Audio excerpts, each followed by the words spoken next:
ఓం గణేశ శారదా గురుభ్యో నమ. ఈరోజు సంకటహార చతుర్థి అని.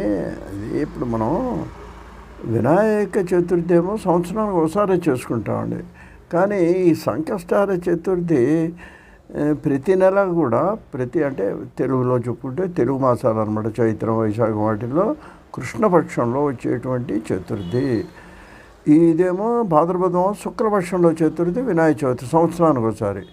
ఇది ప్రతి నెల వచ్చే కృష్ణపక్షం అంటే పౌర్ణమి తర్వాత వచ్చేటువంటి చతుర్థి సంకష్టహార చతుర్థి.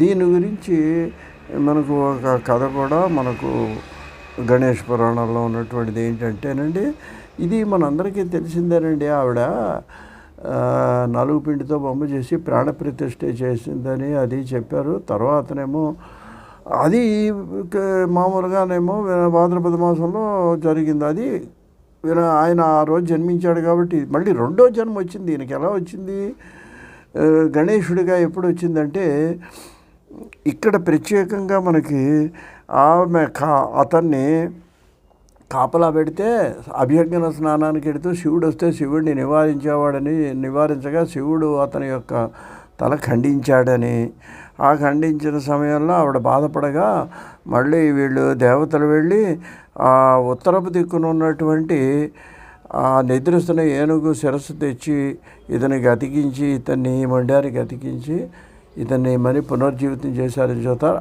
అది జరిగింది ఈ కృష్ణ చతుర్థి నాడు చంద్రోత్సవ సమయంలో జరిగిందని.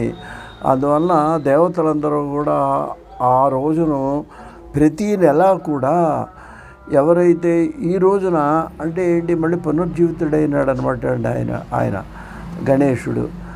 అటువంటి దీన్ని భక్తి శ్రద్ధలతో పూజిస్తారో వాళ్ళ విఘ్నాలు తొలగిపోయి కార్యసిద్ధి కలుగుతుంది అని ఒక కథ పురాణాల్లో ఉందండి.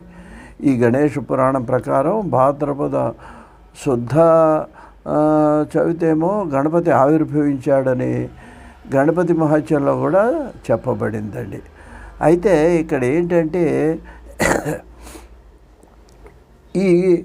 ఈ గణేష్ యొక్క ఈ సంకష్టహార చతుర్థి నాడు మనం రాత్రి చంద్రోదయ సమయంలో ఈయనకు ప్రత్యేకంగా ఈయన పూజాధికాలు అవి కూడా నిర్వహిస్తూ ఉంటారండి. అంతేకాకుండా దీనికి ప్రత్యేకంగా ఈయన్ని కొన్ని శ్లోకాలతో కూడా పూజిస్తూ ఉంటారండి. చతుర్థ్యాంతు సముత్పన్నో భాద్రపదే మాస గణేశ్వర ఆసితే తథా పక్షే చంద్రోదయ